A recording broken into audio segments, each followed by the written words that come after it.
Please like this video. It will really help this story reach as many people as possible. Thank you so much for your support. I came home from a long Thursday and found my wife in a red dress that didn't belong to coffee. Hair done, heels on, spray of something expensive in the air. Purse in one hand, phone in the other. She didn't even look up from the mirror by the door. Going out? I asked, dropping my keys in the bowl. Coffee with Leah, she chirped, fluffing a curl. Girls' night. In that, I stepped closer, took in the new lipstick. That's not a coffee dress. She rolled her eyes. Relax. It's daytime. It's 6:30, and you don't need a club dress to sip a latte. She snorted, moved to the door. You're not my wardrobe manager. I blocked the handle with 2 fingers. You want to go for coffee? Go dressed for coffee. If you're walking out to spin me up, pick a different hobby. Jenna's smile thinned. You're overreacting. Or I'm reacting exactly enough. I let go of the handle. Change or stay home. I'm not your audience. She made a face, grabbed the handle anyway. You can't tell me what to wear. I'm telling you what I accept in a marriage with my name on the mortgage. She opened the door, tossed over her shoulder, then closed your eyes, and breezed out to the driveway. I watched her go in that red dress and told myself to breathe. If I'd known where that would head, I would have turned and walked out into a different life right then. I texted Leah, heads up, not a fan of the outfit for coffee. Leah sent back a shrug emoji and a don't be controlling. I cooked myself eggs, dumped them uneaten, and sat at the kitchen table staring at the clock. At 10, Jenna came back smelling like bars, not beans. She floated past me. How was coffee? I asked. She kicked off a heel. Delicious. Barista get a nice view? She didn't slow. Only if he had eyes. Good. Pack it away. Tomorrow I'm changing a few things. Like what? She called from the hallway. You'll hear it when I'm calm. Go wash off the act. She laughed and turned on the shower. I took out a notebook and started my list. The next morning I set coffee on the island and waited for her to wander in wearing my college sweatshirt like nothing happened. Ground rules, I started. You want a marriage, you treat it like one.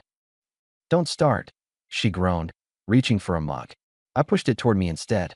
Listen, I'm done chasing. I'll provide the basics, roof, bills, groceries. Everything else requires respect. No more girls' nights that look like auditions. No more coy stories about late returns. If you need fun, find it with me. If not, remove my name from your plan. She blinked, then laughed. You're making rules now? I'm announcing my schedule. Tonight I'll be at the gym and then at Nate's shop. You want dinner with me? It's Tuesday and Saturday at home. Phone's down. If you show up in costume to trigger me, I'll go for a drive and you'll eat alone.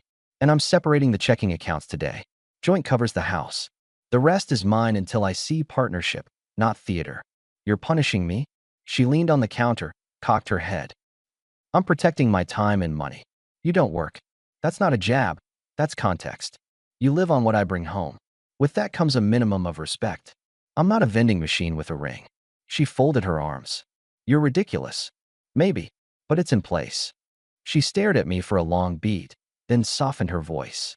Mark, you're making a big deal out of one dress. That was a symptom. The diagnosis is a steady stream of digs and games. The cure is boundaries. Her lips pressed. Fine. Can we not fight today? I'll make dinner. She stepped around, touched my forearm. Your favorite.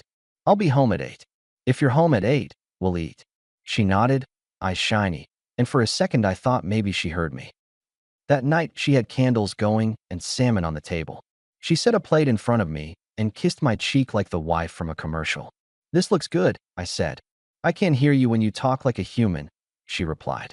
See? We can be normal. Normal's easy. Respect's the ask. I tapped my fork. You on board? She lifted a shoulder. Sure, Mark. It was a soft landing. I took the bite, but I didn't forget the parachute. Mid-meal her phone lit up. Leah, patio at O'Malley's? Jenna flipped it face down and smiled. Not tonight. Good, I said, and we ate in peace. 2 days later the soft edges vanished. Jenna swung by Nate's garage while I was helping him move a compressor. She wore leggings and that loose sweatshirt again, hair in a ponytail. Friendly smile. Hey boys, she chirped. I brought donuts. Nate, my old friend with sarcasm for breakfast, lifted a brow. Now that's suspicious. She passed the box, then eyed me. Can we talk? 5 minutes. I wiped my hands on a rag and led her outside to the alley. The cold cut straight through me. What's up? She tucked hair behind her ear. I felt bad about the other night. I get carried away with Leah. You were right. That's a rare sentence. She smirked. Don't let it go to your head. Then she slipped her hand into my jacket like we were teenagers. I miss us. Maybe we could go out somewhere Saturday? Somewhere nice. Saturday's already blocked. Kyle's birthday. We're at Fraser's at 7. You're welcome to sit with me or take your own car. No costume party. She pouted. So I can't dress up at all? Dress up for me, not for attention harvesting. There's a difference. She looked hurt, but nodded. Okay, I'll dial it in. I studied her. Why the donuts? Gesture. She smiled sweetly. I'm trying. Good. Keep trying. She kissed my cheek and left. Nate wandered out and bumped my shoulder. You buying that? I'm acknowledging it. That's all. Your funeral, he said, but he was grinning. At home later, Jenna was affectionate in small, acceptable ways. She asked about my day. She folded laundry without a speech about invisible labor. She curled up next to me while I checked the game. It was civilized, I breathed. Then Thursday night, she came out of the bedroom in a silver top and a pencil skirt, hair curled. Not the red dress. Not coffee casual either. Where to? I asked. Leah's having a rough time, she said. We're grabbing tea. In sequins. It's not sequins. It reflects light like a road flare. She scoffed. It's a shirt. Curfew's 11, I said. We leave for work early. Since when do I have a curfew? Since we agreed to respect my schedule. We didn't agree. You announced. Semantics. She waved a hand. I'll be back when I'm back. Then don't expect me to leave a light on. I picked up my jacket. I'm taking my laptop to the office. Lock up. She tilted her head. You're running away because I'm pretty? I'm sidestepping a setup. If you come back at midnight smelling like strangers and sarcasm, I won't be present to applaud. She laughed, walked past me, and I let the door close behind me. At the office, I crushed emails until 11:30, came home to darkness, and slept in the guest room with the door locked. In the morning, she found me making eggs. You slept in there? She asked, stung. I slept where I wasn't expected to perform forgiveness on command. You're dramatic. I'm consistent. She leaned on the island. Are you really going to police my clothes with Kyle's party coming up? I'm going to police my dignity. You play games there, I won't be your plus one. I'll be your ride home only if you behave like my wife. She rolled her eyes. You're impossible. Or I finally like myself. The night of Kyle's birthday, Jenna did her makeup carefully but kept the dress simple. Navy, knee-length, clean lines. I gave her a nod. She watched me in the mirror. Better? She asked. Less like a dare, I answered. Good. I booked a rideshare. That way you can drink. I'll drive. I want control of my exit. She made a face. You always need control. I always need options. At Fraser's, the back room was packed. Kyle hugged me like a linebacker. He's my oldest friend, construction foreman, mouth like a comedian, heart like a pastor. Happy birthday, old man, I said. Eat cake, Mark, he shot back. Jenna, behave. She laughed and slipped away to the bar with Leah. I joined the guys. Nate, our quiet buddy Sam, a couple of Kyle's co-workers I'd seen at tailgates. We ordered burgers and wings, told the old stories. For a while it felt like a normal night. Then I saw Jenna at the bar leaning in toward a bartender half her age, her elbow on the counter, her laugh turned up. I turned back to my table. Nate saw my face. Don't look. Not my first rodeo, I said. 15 minutes later, Leah appeared. Jen says the fries here are burnt, she announced, loud enough. Kyle smirked. They're fine. Leah smirked harder. She told the bartender he makes a better old-fashioned than your usual guy. Good for the bartender, Kyle said, not biting. I kept eating. Then Jenna materialized beside me, draped an arm over my shoulder like a prop, and tapped my glass. You should try what Carlos made me, she said. It's strong but smooth. I'm driving. She pouted. Live a little. Respect the plan a little. She laughed and let her hand slide away. Then she was gone again, this time hovering near the waitstaff station with big eyes and bigger compliments. I pretended it didn't exist. Sam, who rarely speaks, finally murmured, She's busy. Yup. When the cake came out, Jenna wasn't at the table. Leah raised her phone to record Kyle's song and kept angling to frame Jenna in the background, where she was laughing with the bartender again and touching his sleeve when she shouldn't have. Let me pause the story for just a second. If you're still listening, please hit the like button on this video. It really helps YouTube show this story to more people. Thank you so much for the support. Now let's get back to the story. Eyes were going there. Eyes were also going to me. Nate leaned over. You gonna check that? Not yet. I cut Kyle a slice, handed plates down the line, smiled when I needed to. Then Jenna came back, cheeks bright. These guys are hilarious, she announced to the table. Kyle cut her off. We're hilarious. Sit down. She rolled her eyes. Don't be grumpy. It's your birthday. And you're in my seat, he said. She went quiet, slid into the next chair, then turned to me even louder. Do you want me to ask the bartender for his number so you can calm down? Maybe he can teach you how to have fun. The table went still. I felt the heat of everyone's judgment on my skin. That was the point. She wanted the reaction, the chaos, the apology afterward. She wanted the cycle. I stood, tucked my chair in, and looked at her without a smile. Enough, I said. Cut the circus. Now. She blinked. Then her mouth twisted. Oh, please. Pick a seat next to me. I continued, voice flat. Behave like my wife, or find your own ride home. She tilted her head, eyes glittering. Then she raised her voice for the room. Back off, she shouted. Stop ruining my night. Go bother someone else. The room heard it. Heads turned from the bar. The bartender froze with a shaker in hand. Kyle's jaw went hard. Nate's eyebrows shot up. The air snapped. I nodded once. Copy. I turned to Kyle. Happy birthday, brother. Sorry about the sideshow. Kyle grabbed my wrist. You good? I'm excellent. I looked around the table and meant it. Gentlemen, have a good night. Nate half stood. Want me to? Nope. I squeezed his shoulder. Then I walked out at an even pace, hands in my pockets, and didn't look back.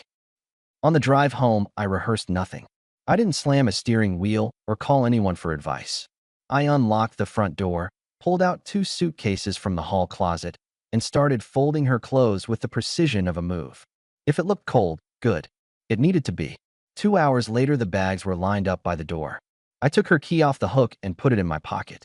Then I changed the locks. I cleaned the kitchen, turned on a game for noise, and waited. She showed up at a little after midnight. The new lock stopped her short. The handle rattled. A beat. Knocking. Pounding. Mark. Open the door. I opened it on the chain. We're done, I said. Bags are here. She shoved the door so the chain strained. What is this? Consequences. You wanted a reaction. You got one.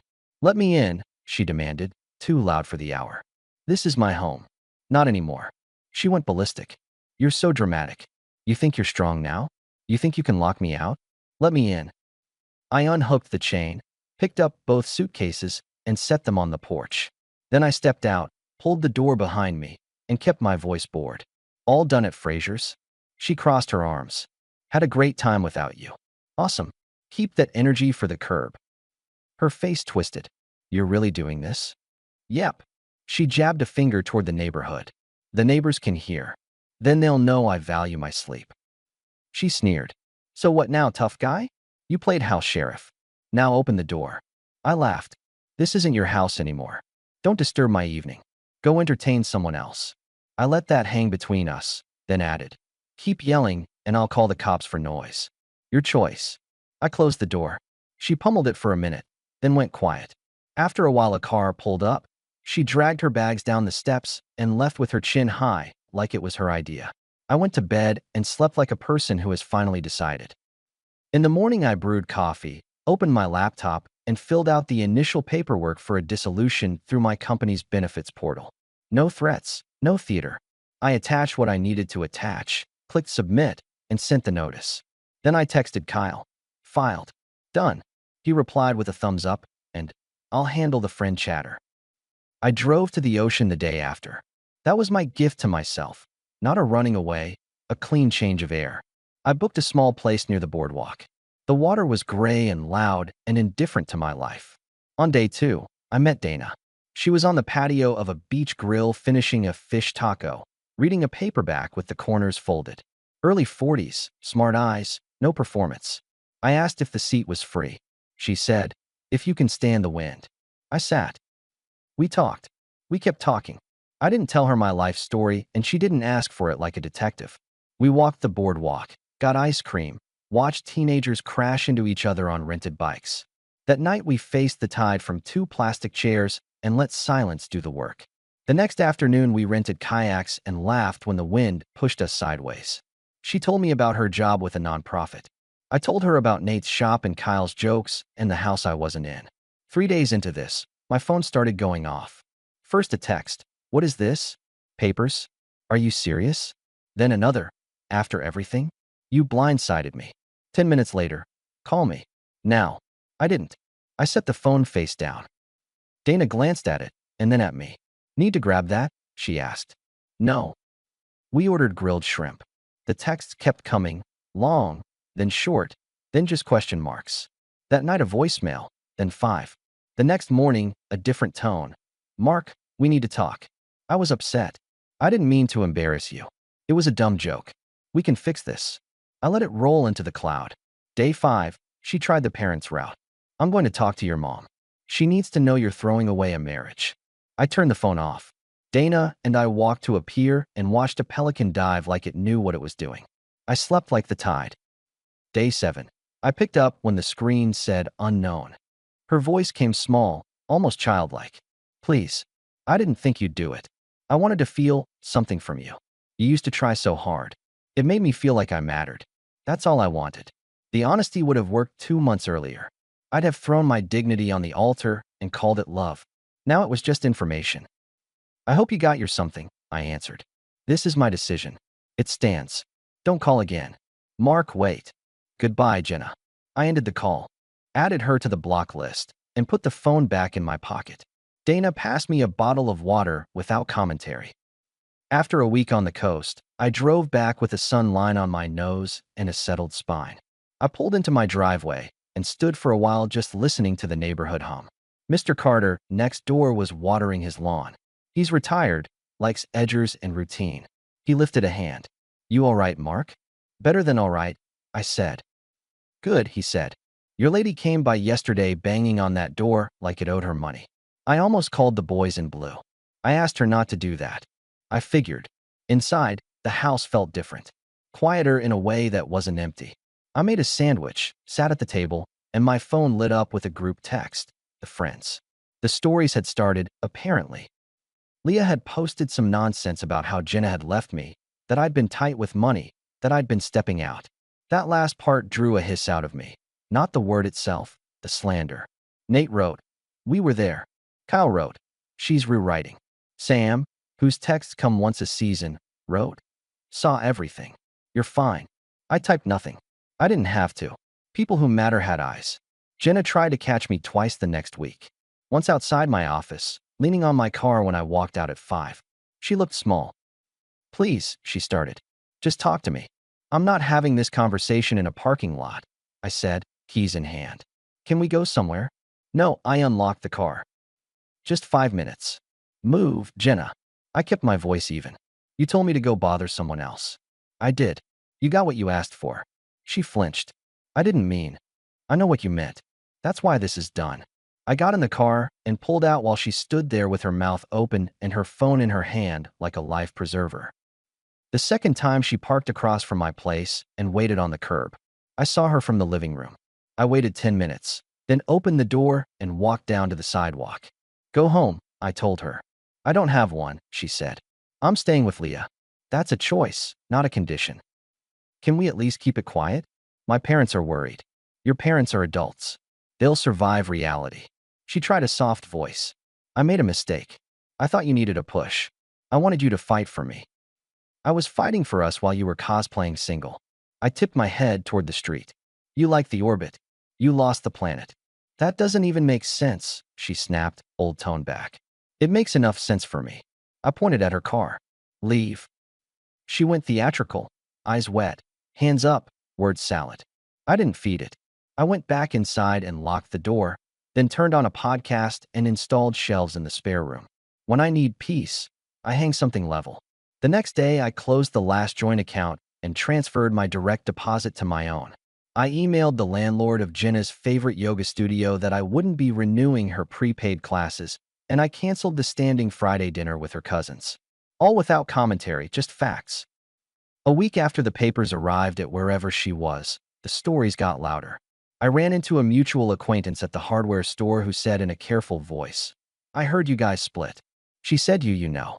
He trailed off. I slid a box of screws onto the counter. We had an audience at Kyle's. You can ask them how it looked. He nodded, embarrassed. I figured. You figured right, I said, paid for my screws, and left him to his discomfort. Dana drove up that weekend. I told her I had no space for chaos, and she said, "Good. I hate chaos." We grilled chicken, fixed a wobbly chair, and took a long walk by the river while fall leaves tried to impress us. She didn't need grand gestures, just clean hours. At some point, my mother called. She came by. Mom said, voice careful, said you did something rash. What did you tell her? That I raised a man who doesn't do rash. Thanks, I said. Love you. I love you too, she replied, steel under it. Bring your new friend for dinner when you're ready. Will do. The final meeting was just me and Jenna at a bank office clearing the last joint details. We sat on opposite sides of a small table. The banker was polite and eager to finish. Jenna wore something modest and an expression that wanted to sell me on mercy. Are you really not going to talk to me? She asked as we waited for a printout. I'm talking, I said. Not about what you want. I was scared, she tried. I thought you were checked out. I wanted to pull you back in. You did. For a while I jumped through hoops to prove I cared. The thing about hoops is eventually you realize you're in a circus. I'm not a performer. She looked down. So that's it. That's it. You won't even consider. No. She looked like she might cry, then she didn't. The banker slid paper across the table. We signed. The math was simple, which is how I like my endings. She got a small share of savings that fit the math of our years and her lack of income. I kept the house and my peace. We stood, and I walked her to the door out of habit, not hope. Outside, she turned. You changed the locks. You changed the bank. You changed everything. I changed my participation. That's cold. It's clean. She stared at me, then tried one more angle. You met someone at the beach. I met myself at the beach, I said. Turns out I like him. She shook her head and left.